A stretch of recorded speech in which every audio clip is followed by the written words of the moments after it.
So ayun, hello, Jam, kamusta kayo guys? So, andito na naman tayo sa ating episode 7, part 7 ng ating Project Sino content. So ngayon guys, nakita nyo naman, wala yung guardian natin kasi pinalitan natin siya guys. Pinalitan natin yung guardian natin. So, makikita natin dito, meron tayong psychic, steel, ninja, at ang nag-iisang samurai. So, bakit nga ba ako nagpalit ng samurai? So, nakikita kasi natin guys, medyo nahihirapan na tayo using guardian. So, napag-isipan natin or napag-isipan ko na magpalit ng lineup para hindi naman nakaka-boring at hindi naman nakakasawa. So, any any seno naman malalakas yan guys. Depende na lang sa paggamit nyo. So, kita nyo guys, sa mga may gustong tumingin ng aking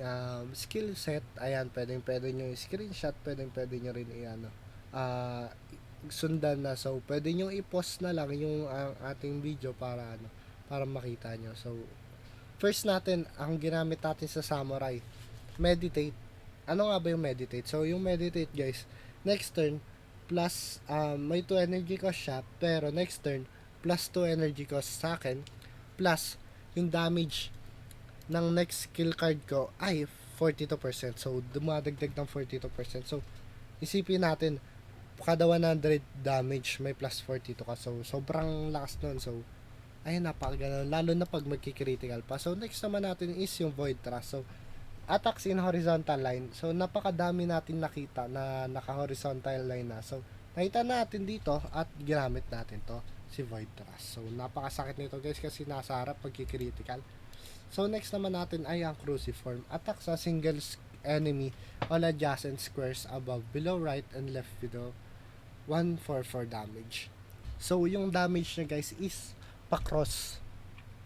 Kung makikita nyo lang sa next videos natin and mga nakaraang games natin, si Cruciform guys ay pa-X yung pa-cross or pa-X yung kanyang tinitira. So, napaganda rin ito para sa mga dikit-dikit na seno. So, next naman natin ay ang Dragon Fang. Ang Dragon Fang naman guys, medyo masakit din to eh. Ayun, inflicts freeze for 2 turns. So, ano nga ba yung freeze?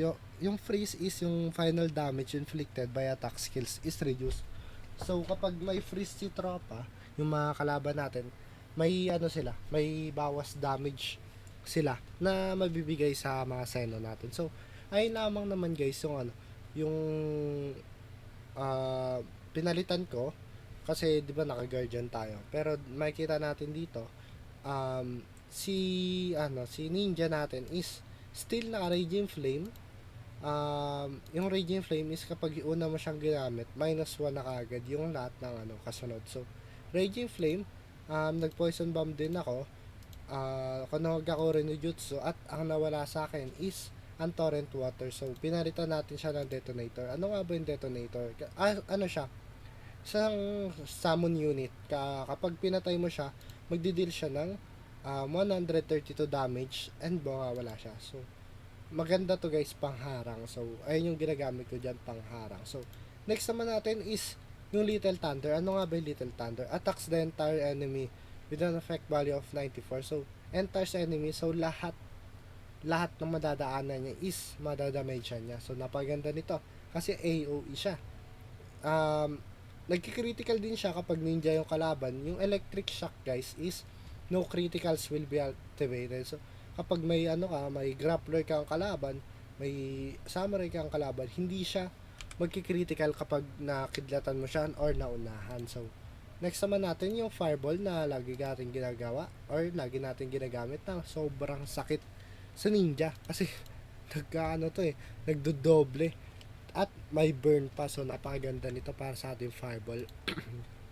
Next naman natin ay Inferno. So, ang Inferno guys, kapag nasa likod mo siya tinira or sa likod mo siya dinala is makakapag critical ka. So, may burn din to. At ang last natin ay ang Angel Heart. So, Angel Heart is nagbibigay tayo ng dagdag heal at dagdag damage rin sa kalaban. So, heal and damage ang binibigay ng Angel Heart. Hindi naman siya kalakas mag-heal at damage, pero sobrang maganda to kasi 1 energy cost lang. So yun lamang guys, sana may natutunan kayo and sana manood kayo and feel free to subscribe and like to our channel. So yun lamang guys, GG's, paalam, salamat sa lahat ng nanonood. Morty out here, bye bye.